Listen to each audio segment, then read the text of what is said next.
del mundo, como también de estudio de abogado, de justicia, etcétera, etcétera. Pero este trabajo es muy interesante para repasar el contenido y por eso queremos hablar de lo que ha sido la presentación en la jornada de ayer, mucha trascendencia en todo el país, por eso queremos aprovechar también el tiempo que nos va a dispensar Gustavo Córdoba de Suban Córdoba y Asociados. Gustavo, gracias por atendernos, gentil como siempre, buen día. Tony, buen día, placer para mí, ¿cómo estás? Bueno, y nos sorprendieron con este trabajo, Gustavo, impresionante los datos que se han obtenido, fundamentalmente porque, bueno, siempre se decía qué impacto podría tener en la imagen y ustedes lo han mostrado. Es más, en la presentación que ya me llamó la atención, decía, un día el cisne negro llegó a tierras argentinas y efectivamente ha sido a través de algo menos, quizás lo menos pensado, ¿no? Porque pega claramente no en la imagen, sino en la reputación, en la credibilidad del presidente Milei en materia económica. Sí. El dilema que nos queda, Antonio, de toda esta cuestión es que abre a que nos hagamos una pregunta. El presidente Milei y su gobierno, su equipo chico, ¿maneja la economía del país de la misma manera que maneja este tema del CryptoGate? Claro. Porque si esto es así, la duda va a ser gigantesca. De hecho, consideramos que, en términos técnicos, el gobierno intentó hacer una clausura unilateral de esta crisis, con la entrevista que Milei le diera al periodista Johnny Viale, y no solamente no lo logró el cierre operativo de esta crisis, porque por lo general, introduciendo certidumbres, generalmente las crisis van cediendo, ¿no? Pero en este caso, fíjate que se expandió el escándalo a temas subyacentes como el financiamiento de la campaña electoral, claro, el tema de los sobornos o coimas para acceder al presidente. Entonces, hoy la crisis es fundamentalmente una crisis de reputación, y te diría que técnicamente es una crisis de sombra larga, porque el gobierno, al intentar cerrarla burdamente, lo que ha logrado es que de este tema se vaya a hablar por mucho tiempo más todavía, ¿no?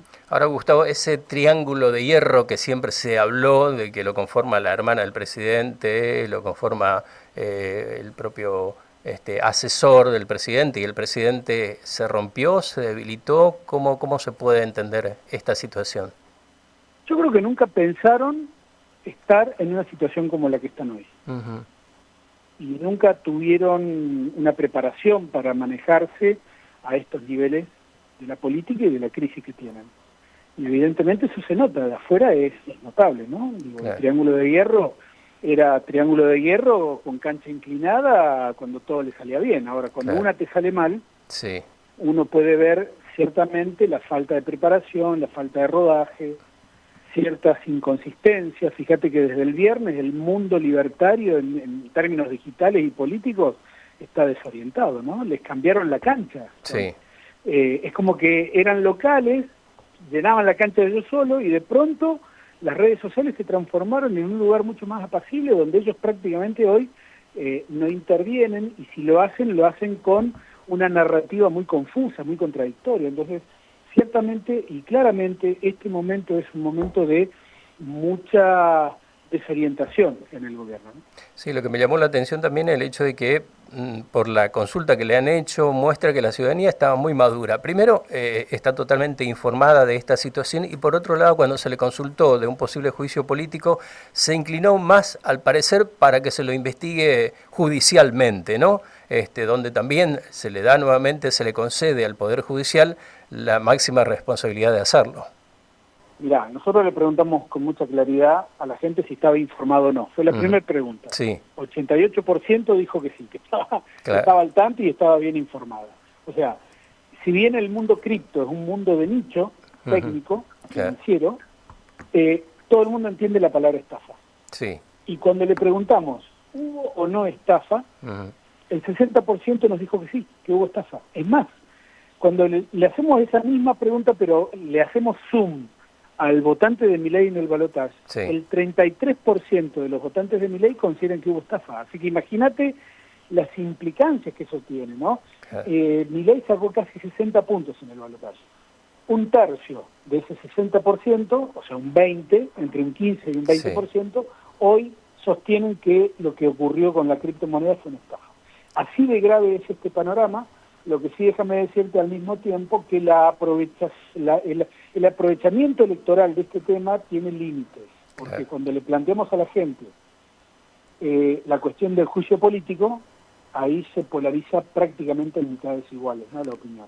48 a favor, 49 en contra. Ese es un dato, me parece, Tony, también que hay que resaltarlo, porque primero, octubre está muy lejos, y segundo, yo no veo que alguien prácticamente esté aprovechando este momento malo del gobierno, ¿no? Claro. Y casi lo último, Gustavo, sabemos que está muy a full con todo esto, un día, me imagino, de intensa demanda periodística, porque es sin duda el tema del momento para reflexionar, es en cuanto a también lo que se le plantea a Milei, cumpla el rol de presidente y deje de lado la de influencer, ¿no? Bueno, fue un intento de defensa que el gobierno esgrimió en un primer momento, ¿no? Escribí este tuit como ciudadano, no como... Sí. Bueno, para la gente, no, casi más del 70% le pide al presidente que sea presidente y no un simple influencer, porque no lo es. Claro. Y además considero también que hay como una especie de mandato que queda subyacente en todo esto, ¿no? Todo lo que haga y diga el gobierno a partir de ahora en más va a ser visto de otra manera.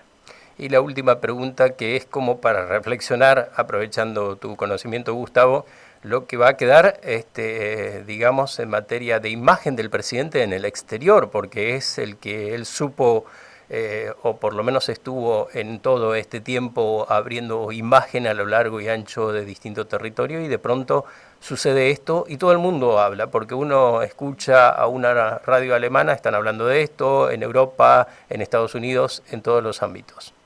Quizás el único consuelo por estas horas que le queda al gobierno es solamente ese, ¿no? Que se está hablando de él en todo el mundo. No precisamente bien, sí. ¿no? Te imaginarás el escarnio de la imagen presidencial en el exterior, que era una imagen que suscitaba algún grado de interés, ¿no? Pero me parece que este tema, el alcance global que ha tenido, las dimensiones conexas de esta crisis, bueno, sin duda que lo ponen en una situación muy compleja, ¿no? En su imagen pública, en el exterior e incluso también en la Argentina. Vamos a ver, yo creo que no van a cambiar nada, Tony, van a seguir con el mismo estilo, van a redoblar las apuestas, no van a modificar en nada la actitud, así que vamos a ver qué tan entretenido se nos pone el año. Muchas gracias, como siempre, un gran abrazo, Gustavo, muy amable. Chao, Tony. Hasta luego. CryptoGate es el trabajo que presentó ayer a último momento en forma excepcional y de urgencia. Salieron a encuestar a los argentinos respecto a varios puntos que empezamos a analizar con Gustavo.